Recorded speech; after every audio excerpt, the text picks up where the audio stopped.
Kita manusia penuh dengan kemauan kita sendiri. Kita ingin hal-hal selalu menjadi jalan kita.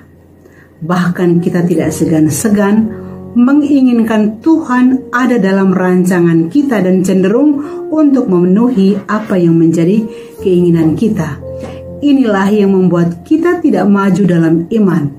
Bahkan kita juga tidak mampu untuk mengucap syukur kepada Tuhan dalam segala hal.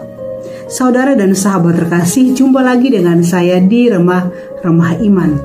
Salam sehat untuk kita semua. Pada kesempatan ini saya ingin berbagi permenungan tentang pengorbanan.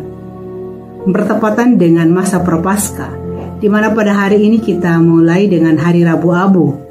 Saya ingin menyapa saudara dan sahabat untuk berbagi tentang semangat pengorbanan. Kita akan menjalani pantang dan puasa, dan hal ini tentu tidaklah mudah jika kita mempunyai niat untuk melakukan pantang dan puasa yang penuh. Kita membutuhkan sebuah kekuatan yang dahsyat dari Tuhan untuk kita, agar kita mengisi pantang dan puasa kita selama masa Prapaskah ini dengan tekun dan setia. Permenungan saya tentang pengorbanan pertama. Pengorbanan bukanlah hukuman, sehingga kita menjalani dengan hati yang berat dan dengan hati yang sedih. Pengorbanan bagi saya adalah sebuah sekolah atau belajar, saat dimana kita belajar untuk berani mengambil kesempatan yang sulit dan mendamaikan dengan diri kita sendiri, dan mampu melihat di balik sebuah pengorbanan ini tentu ada sebuah nilai tinggi yang hendak kita kejar atau kita raih. Maka pengorbanan hendaklah diterima sebagai sebuah kesempatan untuk belajar, mulai dari hal-hal yang kecil sampai hal-hal yang besar. Kita akan belajar, kita akan berproses. Kita tidak pernah akan meloncat sampai kepada yang terbesar, tapi kita akan mulai dengan sebuah proses dari yang kecil sampai yang besar. Dan karena ini sekolah, maka hati kita mesti gembira.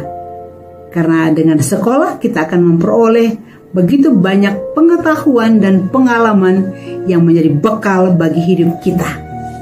Yang kedua, pengorbanan bagi saya adalah kesempatan untuk mengatur ego. Di dalam diri kita memiliki ego, kemauan untuk diri kita sendiri. Segala sesuatu kita pertahankan untuk kesenangan diri kita sendiri. Segala sesuatu kita tarik dari luar ke dalam, kita kumpulkan untuk kesukaan kita, kesenangan kita, dan juga untuk memuaskan diri sendiri. Nah, bagaimana di dalam masa Prapaskah ini kita menjadikan pengorbanan kita di dalam pantang dan puasa kita jalankan dengan sepenuh hati untuk mengatur ego kita. Bagaimana segala sesuatu yang tadinya hanya untuk diri saya sendiri, untuk kesenangan saya, untuk kemuliaan saya, tetapi bagaimana segala sesuatu itu saya akhirnya menghantar diri saya untuk melakukan segala sesuatu demi menyenangkan hati Tuhan. Yang ketiga, pengorbanan adalah kesempatan untuk mendisiplinkan kehendak. Kita manusia diberikan kehendak bebas oleh Tuhan. Kita mempunyai keinginan macam-macam dalam hati kita. Kita mempunyai kemauan macam-macam dalam diri kita. Karena kita mempunyai kehendak bebas. Tetapi kita tahu dan kita sadari bahwa kehendak bebas ini bila tidak didisiplinkan, maka kehendak bebas ini akan menjerumuskan kita dan bukan membuat kita semakin dekat dengan Tuhan. Maka masa prapaskah adalah kesempatan emas bagi kita melalui pantang dan puasa kita dapat mengatur, mendisiplinkan segala kehendak bebas kita, kemauan kita, bagaimana kita pada akhirnya setelah melewati masa prapaskah ini hati kita semakin dekat dengan Tuhan. Segala keinginan kita terarah kepada kehendak Tuhan dan kita menantikan waktu Tuhan.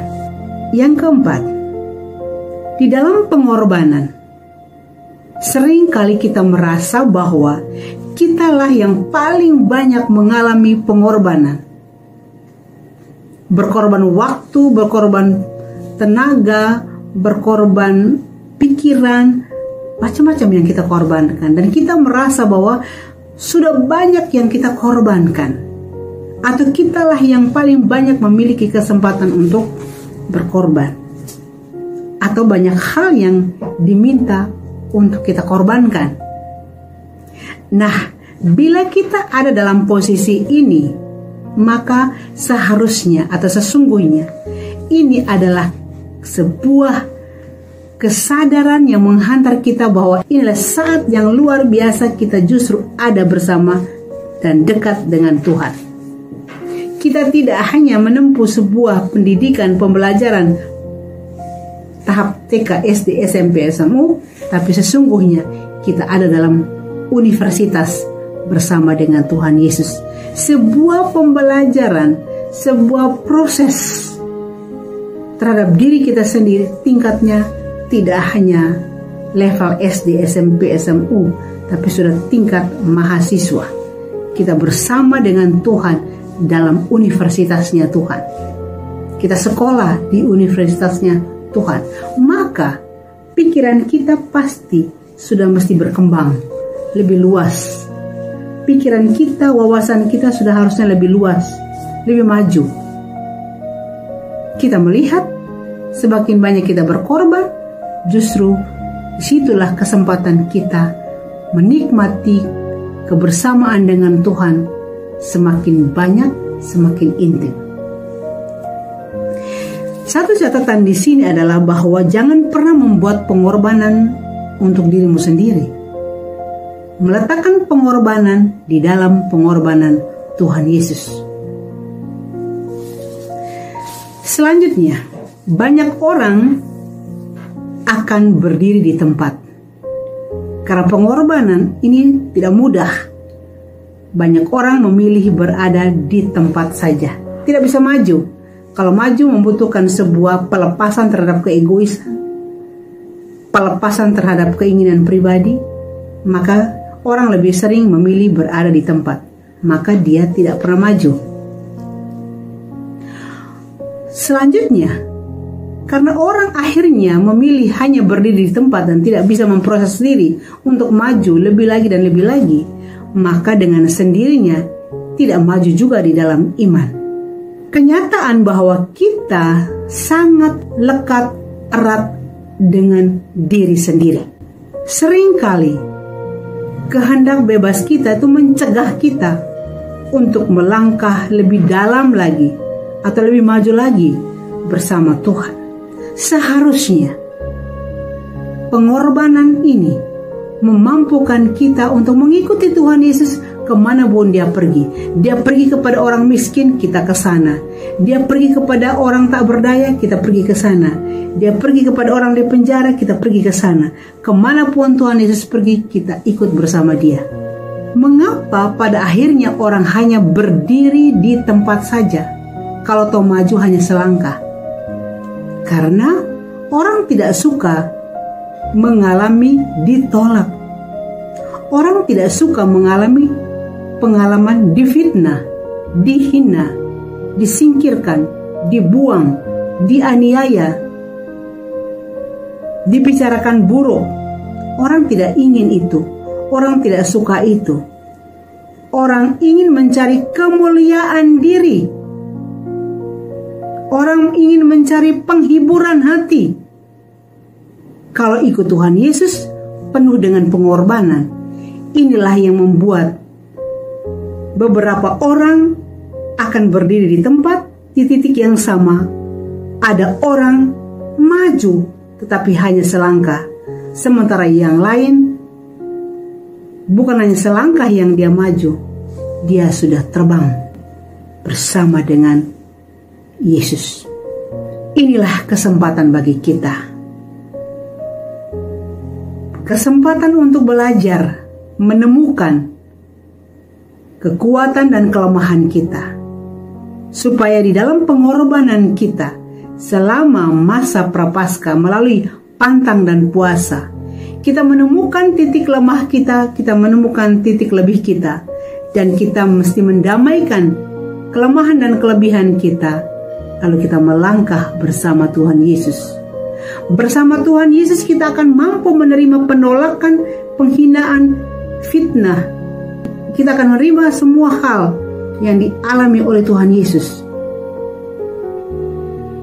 Tetapi buahnya adalah sukacita, jiwa semakin bebas, kemerdekaan. Dan disinilah kesempatan kita mengucap syukur kepada Tuhan bahwa pengorbanan adalah sebuah kesempatan emas bagi kita untuk mendisiplinkan kehendak bebas kita, untuk mengatasi ego kita, agar kita keluar dari titik yang pertama, kemapanan kita menembus tembok yang keras di dalam perjuangan. Kita membutuhkan pengorbanan yang hebat agar pada akhirnya kita menang. Mari kita mengisi masa prapaskah kita ini dengan pengorbanan yang adalah kesempatan emas bagi kita untuk belajar mengikuti Tuhan Yesus dengan mengatasi ego kita dan mendisiplinkan kehendak bebas kita. Semoga permenungan saya ini menjadi inspirasi bagi saudara dan sahabat. Terima kasih, selamat menjalani pantang dan puasa dengan hati gembira, dengan sukacita dan dengan kemauan yang kuat.